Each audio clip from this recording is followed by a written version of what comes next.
नमस्कार प्यारे बच्चों, कैसे हैं आप सब। तो आज हम लेसन नंबर 3 चतुर्भुजों को समझना उड़ान कक्षा 8th का जो हमारा है वो करेंगे। तो सबसे पहले हम यहाँ पर देखते हैं जो गतिविधि 1 हमें दी हुई है, उसमें हमें लिखा हुआ है पूर्व अपेक्षित दक्षताएं 606 और 607 और नीचे लिखा हुआ है समझो और बताओ। चित्र को देखकर हमने बताना है इस चित्र का क्या नाम है। तो जैसे जो पहला जो है यह 2 बिंदुओं के बीच में एक जो लाइन लगी हुई है, इसको हम क्या कहते हैं, इसको हम रेखाखंड कहते हैं। जब 2 बिंदुओं के बीच में 2 बिंदुओं को जब मिलाया जाता है तो इसे रेखाखंड बनता है। और दूसरा 2 बिंदुओं को मिलाकर ये इसको रेखाखंड को आगे बढ़ाया गया है, तो इसको हम किरण कहते हैं। तो आइए अब जो तीसरा है किरण, दोनों बिंदुओं के दोनों साइड से इसको बढ़ाया गया है दोनों ओर, तो इसको हम रेखा कहते हैं। तो आइए अब नेक्स्ट जो पहला क्वेश्चन है वो करते हैं। क्या तीनों चित्रों में कोई समानता है? तो हम लिखेंगे हाँ, तीनों में एक समानता है। तो देखिए प्यारे बच्चों, अगर इन तीनों को हम ध्यान से देखें तो ये तीनों एक सीधी रेखा में हैं, यानी एक सरल रेखा में हैं। तो यही इनके बीच में समानता है, ये तीनों एक सरल रेखा में हैं। ये हम यहाँ पर लिख देंगे। तो आइए अब नेक्स्ट दूसरा क्वेश्चन देखते हैं, दूसरा सम देखते हैं। दूसरे सम में हमें दिया हुआ है तीनों चित्र किस प्रकार एक दूसरे से भिन्न हैं।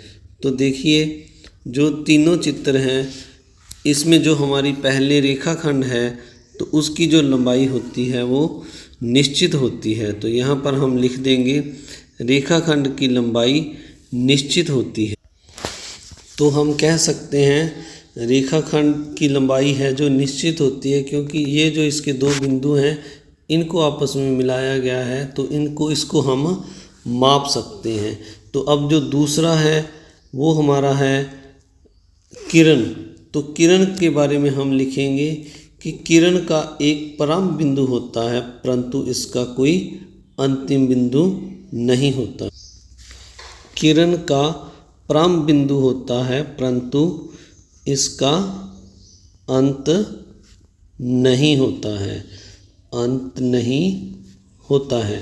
तो इस तरह जो हमारी रेखा है उसके बारे में हम, जो रेखा है उसका क्या है, दोनों जो इसके बिंदु होते हैं, रेखा के दोनों जो बिंदु होते हैं, इन दोनों बिंदुओं के दोनों ओर इसको बढ़ाया होता है। तो इसका ना ही प्रारंभ होता है और ना ही अंत बिंदु होता है। रेखा का न ही आरंभ बिंदु होता है और न आरंभ बिंदु होता है और न ही अंत होता है। इसकी लंबाई जो अंत होता है, यानी हम कह सकते हैं इसकी लंबाई है जो वह अनिश्चित होती है। तो यह तीनों में डिफरेंस है। रेखा की लंबाई निश्चित होती है, इस प्रकार किरण की लंबाई भी निश्चित नहीं होती।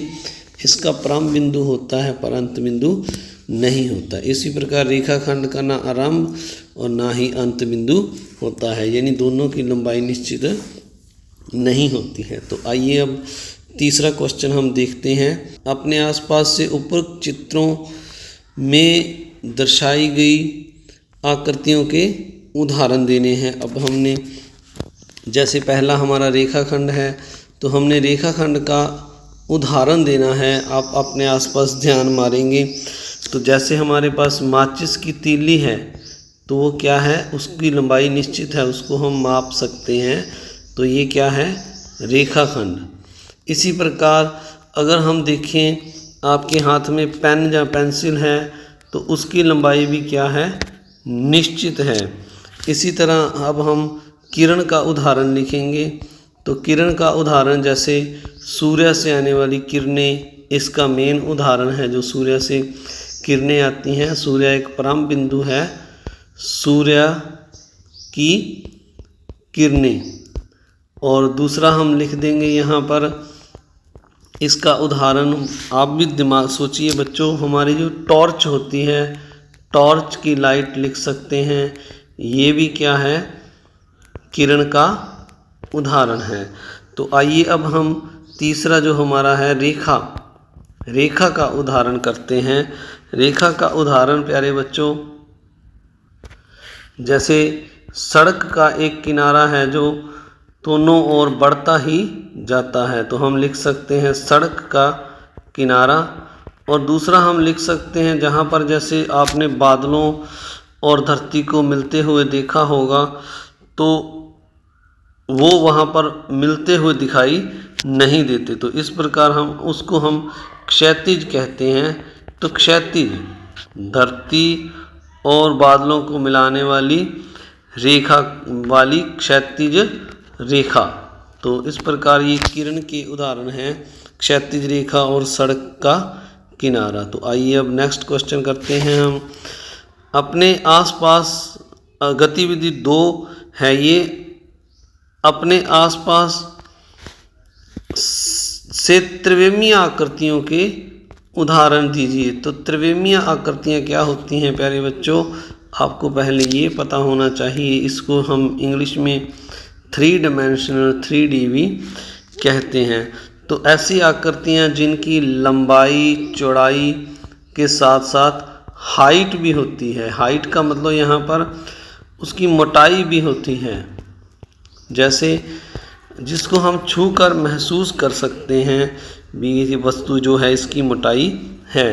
तो ऐसी वस्तुओं के अब हमने उदाहरण देने हैं। तो जैसे हम एक उदाहरण शुरू करते हैं, जैसे सबसे पहले हम घनाभ के उदाहरण लिखते हैं। घनाभ, घनाभ क्या होता है, जिसकी लंबाई चौड़ाई ऊंचाई होती है। जैसे हमारे स्कूल में चाक का डिब्बा होता है, वो क्या है, घनाभ है, चाक का डिब्बा। इसी तरह प्यारे बच्चों, अगर आप अपने आसपास ईंट देखें तो ईंट भी क्या है, घनाभ है, इसकी लंबाई चौड़ाई और मोटाई है। तो इसी तरह हम दूसरा उदाहरण घन का दे सकते हैं। घन, घन जैसे हम जो लूडो से खेलते हैं, जिसे हम पासा कहते हैं, वो क्या है, घन का उदाहरण है। आपने 6 कलर वाले क्यूब देखे होंगे, वो भी क्या है, एक घन है। तो इस तरह हम जो है त्रिविमीय आकृति में हमारा गोला होता है। जैसे हम फुटबॉल से खेलते हैं तो फुटबॉल क्या है, गोला है। इसी प्रकार हम बॉल लिख सकते हैं, हमारी जो गेंद होती है खेलने वाली, कांच का गोला होता है, जहाँ जिससे हम खेलते हैं गोले से। और इसी प्रकार हम गोले के बाद शंकु का उदाहरण लिखते हैं, शंकु। और एक हमारा बेलन रह गया है।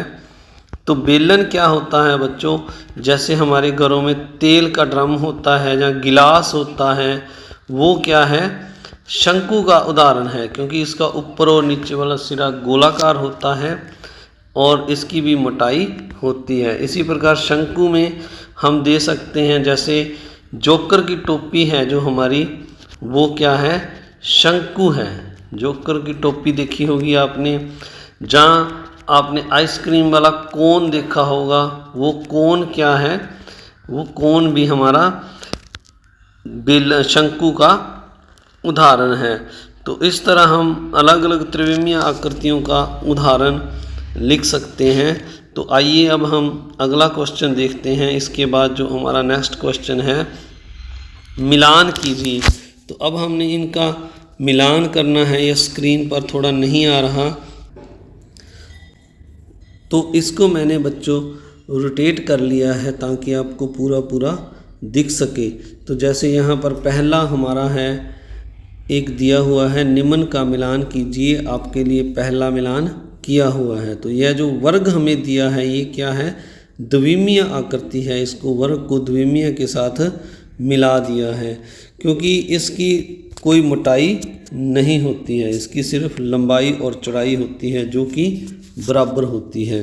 तो इस तरह जो दूसरा हमने अभी बात की, ये क्या है, शंकु। तो शंकु जो हमारा है क्या होता है, ये त्रिविमीय आकृति होती है और इसको हम क्या बोलते हैं, शंकु। तो इस त्रिविमीय को हम यहाँ पर शंकु के साथ मिला देंगे। और जो दूसरा हमारा इसके बाद तीसरा नंबर पर जो है हमें ये बेलन दिया हुआ है, ये भी क्या है, हमारी त्रिविमीय आकृति है। इसको हम यहाँ पर सीधा सामने त्रिविमीय के साथ ही मिला देते हैं और ये हमारा बेलन है, तो ऊपर दूसरे नंबर पर बेलन दिखाया हुआ है। तो इस तरह अब जो हमारा नेक्स्ट है त्रिभुज है, ये त्रिभुज भी क्या है, हमारा द्विमीय आकृति है। तो इसको हम यहाँ पर लास्ट में जो है त्रिभुज के साथ मिला देते हैं। तो इसके बाद जो नेक्स्ट हमारा है, यह हमारा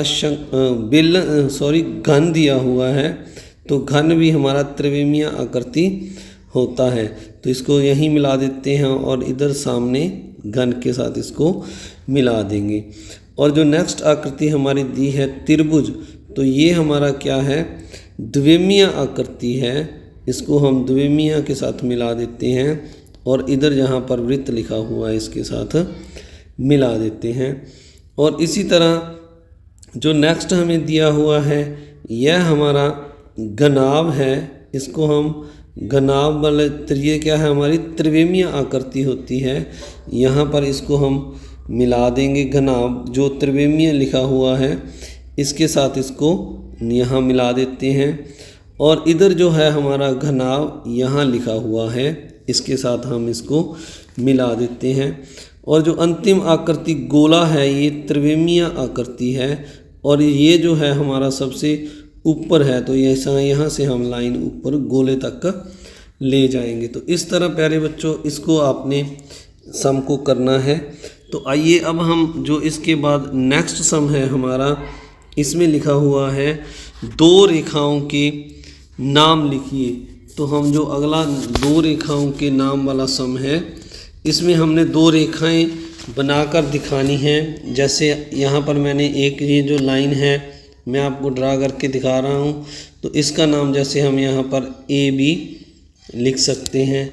इसी तरह एक और रेखा हम बना सकते हैं।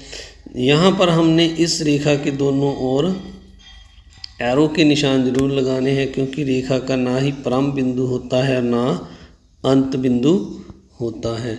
तो इस तरह ये जो रेखा है इसका नाम CD लिख सकते हैं हम, जहाँ हम सिंगल एक नाम से भी रेखा को दर्शा सकते हैं, जैसे यहाँ L लिख सकते हैं। तो इसके बाद जो अगला है 2 समांतर रेखाओं के उदाहरण। तो हमने जो समांतर 2 रेखाएं चलती हैं, जैसे सड़क के जो दोनों किनारे होते हैं, वो हमारा समांतर रेखाओं का उदाहरण है। सड़क के किनारे ये क्या है, समांतर रेखाओं का उदाहरण है। एक आपके सामने प्यारे बच्चों ये जो रेखाएं लगी हुई हैं दोनों, ये जो लाइनें हैं ये भी क्या हैं, समांतर हैं, क्योंकि इनके जो बीच की ये दूरी है ये क्या है, समान होती है। ये जो हर जगह पर ये दूरी समान होती है। तो दूसरा उदाहरण हम अपनी ये जो है उड़ान पुस्तिका है, इसकी ये जो लाइनें हैं, उड़ान पुस्तक में लगी ये लाइनें लिख सकते हैं। तो यहाँ पर हम लिख देंगे वर्कबुक पर लगी ये लाइनें। तो यहाँ लिख देते हैं वर्कबुक पर लगी ये लाइनें। और भी उदाहरण हैं, इसके बहुत उदाहरण हैं, जैसे आपके घर के गेट के दोनों किनारे, मेज के ऊपरी दोनों किनारे। तो ये जो उदाहरण आप लिख सकते हैं। तो आइए अब जो नेक्स्ट है इसके बाद अगला सम करते हैं अगले पेज पर। तो यहाँ पर क्या दिया हुआ है, हमने बताना है चित्र में न्यून कोण, समकोण और अधिक कोण के उदाहरण दो। तो हमने ये बताना है जो चित्र पहले में ये बना हुआ है ये न्यून कोण है या समकोण है। तो अगर प्यारे बच्चों हम अगर इसको देखें तो यह आधा चंद्रमा बन रहा है, यानी आधा सर्कल बन रहा है। तो ये क्या है 180 का कोण है, यानी ये क्या है 90 से अधिक है। तो इसको हम क्या लिखेंगे, अधिक कोण लिख देंगे। तो ये क्या है, अधिक कोण है। उसके बाद जो दूसरा हमारा है, यह हमारा जो है, अगर हम ये एक पर जो लाइन है इसको अगर सीधा कर दें तो ये 90 का कोण बन जाता है। तो यह जो लाइन है 90 वाली लाइन से थोड़ी नीचे की तरफ है, तो ये जो कोण हमारा इसके बीच में बनेगा यह कोण न्यून कोण होगा। तो आगे बढ़ने से पहले बच्चों एक बात मैं आपको क्लियर कर देता हूँ, और भी इसको चेक करने का तरीका है। अगर हम ये देखें 12 से लेकर अगर 12 तक हम वापस आते हैं, 12 से लेकर 12 तक अगर हम वापस आते हैं तो पूरा चक्कर बनता है, तो यह 360 डिग्री का कोण बनता है। अगर हम इसको 12 भाग में बराबर डिवाइड करें, 12 से 1, 1 से 2, 2 से 3, तो इस तरह ये 12 पार्ट्स हैं। अगर इनमें हम इस कोण को देखें तो 12 से 1 के बीच में प्रत्येक जो एक घंटा है, 1 घंटे में जो मिनट वाली सुई है, जहाँ हमारी सेकंड वाली सुई है, वो 30 डिग्री का कोण बनाती है। तो इस तरह अगर हम देखें यहाँ पर 12 से लेकर 3 तक 3 घंटे बनते हैं, तो इन 3 घंटों में हमारा अगर इसको 3 से मल्टीप्लाई भी कर दें तो यह 90 का कोण बनता है, जिसको हम क्या कह सकते हैं कि ये क्या है, समकोण है। क्या बन रहा है यहाँ पर, समकोण। वैसे भी यहाँ दिखाई दे रहा है ये दोनों सीधी रेखाएं एक दूसरे के ऊपर खड़ी हैं। तो आइए अब हम नेक्स्ट सम में देखें। 10 से 1 बजे के बीच में 3 घंटे का, 10 से 11, 11 से 12 और 12 से 1, तो यहाँ भी 3 घंटे बनते हैं। तो 3 घंटों में हमारा अगर 30 से मल्टीप्लाई कर दें तो यह 90 का कोण यहाँ पर बन रहा है। तो यह भी हमारा क्या होगा, समकोण होगा। तो इसको हम क्या कहेंगे, यहाँ कौन सा कोण बन रहा है, समकोण बन रहा है। तो आइए अब नेक्स्ट सम करते हैं। तो यहाँ पर अगर हम देखें तो यहाँ जो इसके बीच में कोण बन रहा है वह हमारा जो है, ये दिखाई दे रहा है कि ये ऊपर वाली लाइन 90 से कम है, तो ये हमारा न्यून कोण होगा। उसके बाद अगर हम इस में देखें, क्यूब में देखें, घन में देखें, तो यहाँ पर अगर ये कोण है, ये कोण देखें इसका, जहाँ यह कोण देखें या यह कोण देखें, तो यहाँ पर इसके जो लाइनें हैं एक दूसरे के ऊपर बिल्कुल ऐसे खड़ी हुई हैं। तो ये हमारे सारे कोण जो हैं 90-90 के हैं, यानी ये कौन सा कोण बन रहा है, इसको हम क्या कहेंगे, समकोण। तो ये क्या बन रहा है, हमारा समकोण बन रहा है। इसी तरह अगला जो सम है, इसमें अगर देखें तो ये जो हमारे सैनिकों के बाजू हैं, ये जो बाजू इस तरह से ऐसे हैं इनके बाजू, तो यहाँ पर जो कोण बन रहा है वो भी न्यून कोण है, 90 से ये कम है, तो इसको हम न्यून कोण कहेंगे। तो इस तरह ये न्यून कोण बन रहे हैं। इस तरह अगर हम अगले सम को देखें, सैनिकों के बाद जो अगला सम है, यहाँ पर जो कोण है, ये जो कोण बन रहा है हमारा, यहाँ पर भी ये लाइन और ये लाइन एक दूसरे के ऊपर सीधी खड़ी है, तो यह 90 का कोण, यानी यह भी समकोण बन रहा है। तो आइए अब हम इसके बाद अगला सम करते हैं। इस सम में अगर हम ये पंखे के जो ऊपर वाला पार्ट्स है, दोनों पंख हैं जो, इनको हम देखें तो यहाँ पर जो हमारा है, यह जो है अपना, 1 मिनट मैं इसको दोबारा से करता हूँ, जूम करता हूँ थोड़ा सा आपको दिखाने के लिए। इसको, इस पार्ट्स को हम जूम करके देखते हैं थोड़ा सा, ताकि आपको ज़्यादा क्लियर हो सके। तो ये जो है हमारा, इसमें अगर हम इसको देखें तो ये जो ऊपर वाले पंख हैं जो दोनों इसके, तो यहाँ पवन चक्की के ये अधिक कोण बन रहा है, हमें अधिक कोण दिखाई दे रहा है। इस तरह इसके जो तीनों पंख हैं उनके बीच ये जो कोण बन रहे हैं सारे अधिक कोण बन रहे हैं। परंतु अगर इस नीचे वाला जो इसका डंडा है और इसके बीच में देखें, ये छोटा सा जो कोण है, यह जो है ये न्यून कोण होगा। दूसरे जो कोण हैं वो सारे अधिक कोण होंगे, पर यह जो दोनों के बीच के अगर कोण को देखें तो यह न्यून कोण है। अगर इसको हम देखें जाए, इसके दोनों फरों के नीचे वालों को देखें तो यह अधिक कोण बन रहे हैं, परंतु जो इसके नीचे डंडे और नीचे वाले इस फर के बीच में, पंख के बीच में जो कोण बन रहा है वो न्यून कोण है। तो आइए अब इसके बाद नेक्स्ट अगर इन सर्कलों को देखें तो यहाँ पर जहाँ से ये स्टार्टिंग हो रही है, अगर इसको हम देखें तो ये जो है न्यून कोण बन रहा है यहाँ पर इनके बीच में। जैसे अगर ये लाइन लें और एक ये लाइन लें तो यहाँ पर ये न्यून कोण बन रहा है। अगर इनको बिल्कुल स्टार्टिंग से देखें तो ये लाइनें सीधी होती हैं, वहाँ पर यह हमारा न्यून कोण बन रहा है। इसके बाद अगर पीजे को देखें तो आपके मुंह में हो सकता है पानी आ गया हो, पर मेरे नहीं आया, क्योंकि मुझे पिज़्ज़ा बिल्कुल भी पसंद नहीं है, क्योंकि यह जो है ताज़ा भोजन नहीं होता है। तो यहाँ पर भी जो दोनों लाइनें हैं इनके बीच में न्यून कोण बन रहा है। तो इसके बाद हम अगला सम करते हैं। तो अगले सम में हमें सरल कोण के दो उदाहरण देने को कहा गया है। तो सरल कोण का मतलब होता है 180 डिग्री का कोण, यानी एक जो मैं आपको थोड़ा समझाता हूँ। जैसे एक ये लाइन है और यहाँ इसके अगर हम यहाँ पर इस लाइन का नाम ए बी रख दें तो इसके अपोजिट एक यहाँ से लाइन खींच दे तो ये जो कोण बनेगा ये 180 डिग्री का होगा। इसको हम सरल कोण कहेंगे। तो इसके हमें यहाँ पर उदाहरण पूछे गए हैं, सरल कोण के दो उदाहरण दीजिए। तो जैसे यहाँ पर एक उदाहरण हम दे सकते हैं, घड़ी की सुइयाँ, जब एक सुई जो मिनट वाली मान लीजिए 12 पर है और एक सुई 6 पर है, तो जब ये दोनों सुइयाँ विपरीत दिशा में हों दोनों सुइयाँ, तो यहाँ पर जो कोण बनता है वो 180 डिग्री का बनता है। फिर से देखिए आप, मान लीजिए यहाँ 12 है और यहाँ 6 है, तो एक मान लीजिए जो मिनट वाली सुई है यहाँ पर है और घंटे वाली सुई इसके विपरीत दिशा में यहाँ 6 पर है, तो यहाँ पर जो कोण बनेगा वो संपूर्ण सरल कोण होगा। इस तरह आप और भी उदाहरण लिख सकते हैं। अब मुझे कोई याद नहीं आ रहा तो आप भी ऐसे उदाहरण बनाने की कोशिश कीजिए। आइए नेक्स्ट करते हैं, संपूर्ण कोण के दो उदाहरण दीजिए।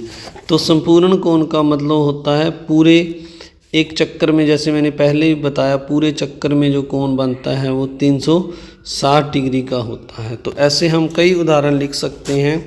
जैसे एक उदाहरण हमारे पास है साइकिल के पैडल द्वारा पूरा चक्कर लगाना। जैसे हमारा साइकिल का जो पैडल होता है जब वो घूमता है तो एक चक्कर जैसे ही उसका पूरा होता है तो उसमें क्या है 360 डिग्री का साइकिल का पैडल का एक चक्कर।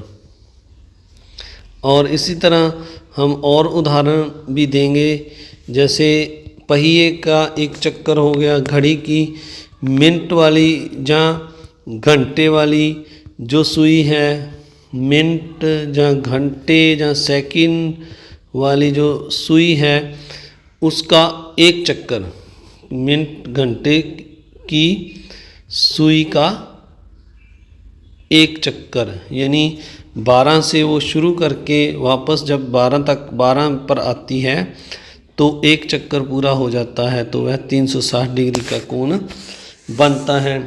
हम और भी उदाहरण दे सकते हैं, इसमें साइकिल का जो पहिया है उसका उदाहरण दे सकते हैं। तो आइए अब नेक्स्ट सम करते हैं, प्रत्यावर्ती कोण के दो उदाहरण दीजिए। तो प्रत्यावर्ती कोण जो है हमारा वो होता है 180 और 360 के बीच में जो कोण होता है, 180 से बड़ा और 360 से छोटा। तो जैसे ये हमारे हैं उदाहरण, यहाँ पर हम लिख सकते हैं, जैसे 190 का कोण लिख सकते हैं हम। जैसे दूसरा उदाहरण लिख सकते हैं 330 का कोण लिख दिया। तो ये सारे जो हैं 220 का लिख दिया, ये 360 से छोटे और 180 से बड़े हैं। तो आइए अब हम नेक्स्ट सम करते हैं।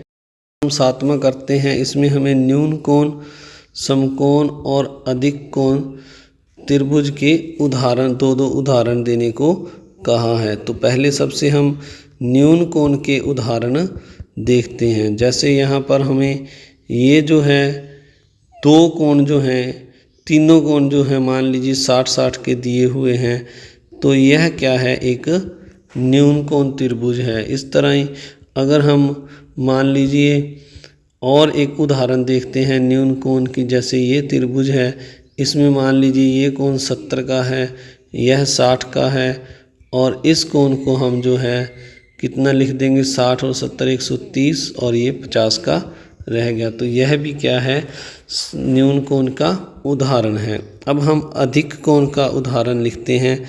तो अधिक कोण त्रिभुज का उदाहरण क्या हो जाएगा प्यारे बच्चों, जिसमें एक कोण 90 से ज़्यादा हो। तो जैसे ये मैंने त्रिभुज बना दिया है एक, तो इसमें क्या है, एक कोण ये जो इसका है 90 से अधिक है, यानी मान लीजिए ये कोण मैंने 120 का लिख दिया, तो यह हमारा क्या हो गया, अधिक कोण त्रिभुज हो गया। इस तरह इसकी हम दूसरी ओर अगर भुजा को बढ़ा दें तो यह भी क्या है, अधिक कोण है, यानी एक कोण हमने 90 से ज़्यादा का दिखाना है। जैसे 130 का ये कोण मैंने दिखा दिया है यहाँ पर। तो इस तरह अगला जो है हमने, सॉरी इसमें समकोण रह गया है प्यारे बच्चों। तो समकोण का उदाहरण हम दे सकते हैं। जैसे एक कोण 90 का बनाना है हमने, तो एक कोण यहाँ पर जैसे यहाँ इसका 90 का बना दिया। इस तरह जैसे आपके घर में दीवार होती है, दीवार के साथ मान लीजिए ये सीढ़ी लगा दी, तो ये कोण क्या बनेगा, दीवार और फर्श के साथ जो कोण बन रहा है ये 90 का कोण है। तो ये समकोण, अधिक कोण और न्यून कोण के उदाहरण हो गए हैं। तो आइए अब हम नेक्स्ट सम देखते हैं। समबाहु त्रिभुज, विषमबाहु त्रिभुज, समद्विबाहु त्रिभुज और समबाहु त्रिभुज। तो हमें तीनों त्रिभुज के उदाहरण लिखने हैं। तो विषमबाहु त्रिभुज में जैसे हम यहाँ पर ये त्रिभुज बना दिया, अगर इसकी भुजाएं अलग अलग 5, 3 और 4 कर दें तो विषमबाहु त्रिभुज क्या होता है, जिसकी सभी भुजाएं बराबर नहीं होती। तो ये विषमबाहु त्रिभुज हो गया। अगर हमने समबाहु त्रिभुज बनाना है तो इसकी क्या होंगी, दो भुजाएं समान होंगी। जैसे यहाँ पर मैंने दो भुजाएं ये 5-5 सेंटीमीटर ले ली और ये 4 ले ली, तो यह समबाहु त्रिभुज है। समद्विबाहु त्रिभुज है प्यारे बच्चों। अब हम समबाहु त्रिभुज की अगर बात करें तो इसकी तीनों भुजाएं समान होती हैं। तो अगर हम यहाँ पर समबाहु त्रिभुज बनाएंगे तो मान लीजिए इसकी सारी भुजाएं मैंने 5-5 सेंटीमीटर कर दी, तो ये हमारा क्या हो जाएगा, समबाहु त्रिभुज। तो इस प्रकार इसको हम लिख सकते हैं ABC जो है हमारा क्या है, यहाँ पर ABC लिख देते हैं। ABC, ये जो ABC है ये क्या है, विषमबाहु त्रिभुज है। इसका नाम हम XYZ लिख देते हैं। XYZ क्या है, हमारा समद्विबाहु त्रिभुज है। इसको हम PQR लिख देते हैं। तो हमारा PQR जो है यह हमारा समबाहु त्रिभुज है। इस तरह आप भी एक एक एग्जाम्पल अपनी बनाकर इसमें और लिख सकते हैं। तो आइए अब हम अगला सम देखते हैं। वृत्ताकार आकृतियों के 5-5 उदाहरण दीजिए। तो इसमें अब हमने जो गोल आकृतियां हैं वृत्ताकार, उनके उदाहरण देने हैं। अगर आप देखें तो आप रोज़ देखते हैं, जैसे साइकिल का पहिया है वो क्या है, गोल है। जैसे आपके घर में प्लेट होती है वो भी क्या होती है, गोल होती है। जैसे आपकी मम्मी की चूड़ियाँ जो हैं वो भी क्या हैं, गोल होती हैं, वृत्ताकार होती हैं। इसी प्रकार पहनने वाली जो कड़ा होता है, हाथों में जो लोग कड़ा डालते हैं वो भी वृत्ताकार होता है। रोटी मम्मी की वो भी क्या होती है, गोल होती है। पूरी हो गई, जो पूरियां हम खाते हैं। तो इस तरह ये उदाहरण हम लिख सकते हैं इसमें। और अगला जो सम है हमारा, चूड़ी किस प्रकार की आकृति है और इसको तोड़ दिया जाए तो किस प्रकार की आकृति प्राप्त होगी। तो चूड़ी हमने जैसे ऊपर लिखी है, तो चूड़ी हमारी क्या है, ये गोल होती है। इसको क्या कहते हैं, वृत्ताकार आकृति है। तो अगर हम चूड़ी को तोड़ दें तो इससे क्या होगा, जैसे इसके छोटे छोटे ऐसे पीस हो जाएंगे तो ये क्या होता है, इससे चाप बन जाएगी। तो ये क्या हो जाएंगी इसको क्या कहते हैं, जो आकृति हमें प्राप्त होती है इसको चाप कहते हैं। हो सकता है कुछ बारीक बिल्कुल ऐसे भी हो जाएं तो इनको हम बिंदु कह देंगे। अगर ऐसे पीस हो जाते हैं तो इनको हम बिंदु कह सकते हैं। तो इस प्रकार प्यारे बच्चों आपका ये जो तीसरा लेसन उड़ान वर्कबुक का पूरा हो गया है। आपने इसको अपनी ध्यान से करना है। तो आप सभी का इस वीडियो को देखने के लिए बहुत बहुत धन्यवाद।